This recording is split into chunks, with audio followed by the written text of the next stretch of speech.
Hi, I'm Mike Russell. My topic today is going to be cyberbullying.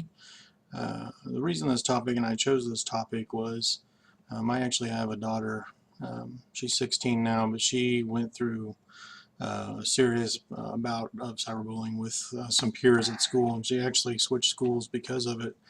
And a lot of it had to do with us and as her parents and the school and just trying to take care of her. So Um, that's why this topic really touched me, and I wanted to express some interest in it. So, um, basically, we're just going to start off with a definition, um, as much as there can be one. Definition we're going to go start with is, what is the definition of cyberbullying? Well, um, in my research and the papers that I did not find a set definition, and even one of the books even says there is no set definition for cyberbullying. The difference, basically most of the references I found would compare it to uh, just regular bullying, only with technology. And kind of expand on that, I mean, with the access to technology that kids have today and everything, it's just difficult for them. They're always with technology. I mean, they have their phones, their tablets, computers, the TV, uh, just a multitude of things available to them to use. And so our definition of cyberbullying is going to be, it basically is traditional bullying behavior, but employs a new delivery medium, mobile phones and internet technology. And that's really the best definition I could find. We'll get a little more into that as the presentation goes on, as to what specific things will be happening. Um, Typical behavior found in cyberbullies. Um, Bullies usually focus on the kids from their own school and typically work in groups. Um, so, and I think this is a little different than 20 years ago in the fact that kids on the internet and things, there's more of a piling on effect, and we'll talk a little bit more about that as well. But kids are not, you know, you post one thing to Facebook, for example, and it's a negative comment about another student. Well, other kids are just going to start to pile on, and in general, those circumstances end up being negative. There will be some supporters probably of a particular student who's getting picked on, but rarely does that overcome the effect of the negative that's being put out there about that student. So, um, and then the importance of technology, I think that's a fairly obvious one, but um, I've done some observations in class now with students, and every class I was in, because my particular field is going to be business, every class I was in, the students were on a computer almost the entire class, giving, but with the teacher in front of the class, but they were being given instruction by the teacher on what to do. And their assignments were all on the computer. They had access to the internet. I think it's limited as to what they can actually look at, but they do have access to it. Uh, I'm, I just, it's a little bit, it's great that they have access to it, but it definitely highlights the fact that we need to focus and pay more attention as to what's going on with that internet. Here we're going to have types of cyberbullying. So I think some of these are pretty self-explanatory, but um, sending nasty text messages. This is a particular one that my daughter went through, and I know kids have a lot of access to texting and but even things that Snapchat for one is a very interesting app. I don't really like it um, for the fact that it basically deletes itself after a time, about 20 seconds, and it's gone. So your kids could be getting bullied and harassed and anything, and the student, there's no proof. There's no way to show that even happened. So I know they are working on techniques to get that done, but I have not seen um, where that's hit the mainstream yet. Inappropriate emails absolutely is a possibility. Hurtful posts on social media sites. Uh, Setting up derogatory websites. This is something that has happened and has really caused a lot of issues for young people. I know several instances back east in that where kids have been harassed and a website been set up to them, calling them a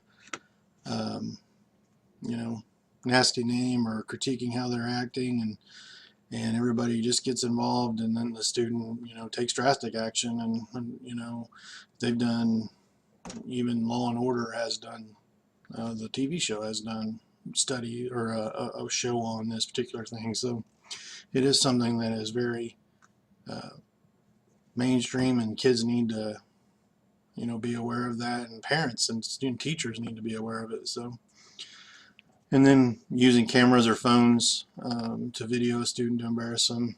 This is very common. I mean, in shows and the media, you know, the media. I mean, there's shows ridiculousness.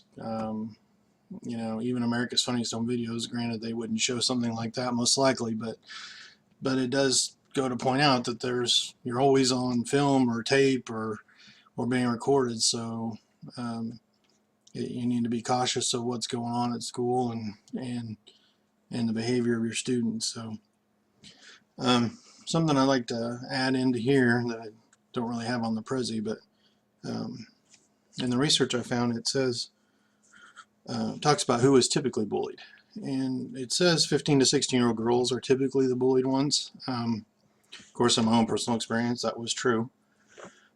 They, you know, and it was just merciless when it came to what they were doing and how they were acting and what they were saying, and I don't want to give into too much detail on it, but it can definitely be hard for the student to deal with on their own, and if your parents don't get involved. But so it's typically 15 to 16-year-old girls.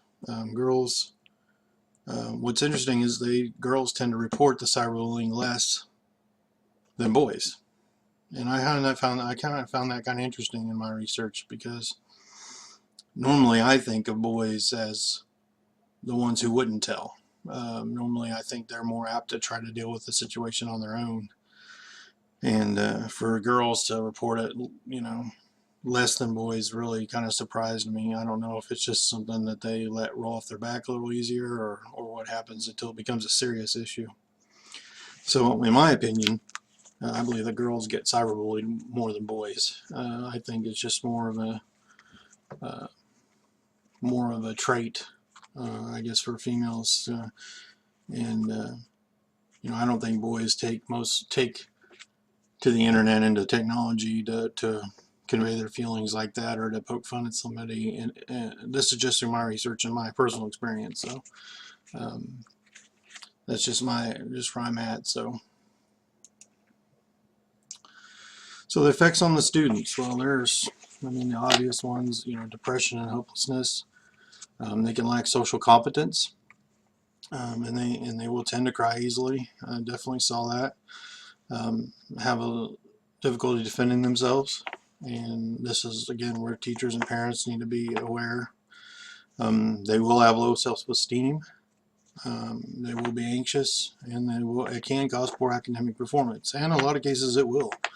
In fact, that would be, I would say, a very good indicator if you notice your kids' grades are declining or they're having struggles in all their classes. I mean, there's going to be one or two where they might have a difficulty, but if they're having difficulty in all of their classes, I would absolutely look for another issue. It may not be cyberbullying, but there's something else going on.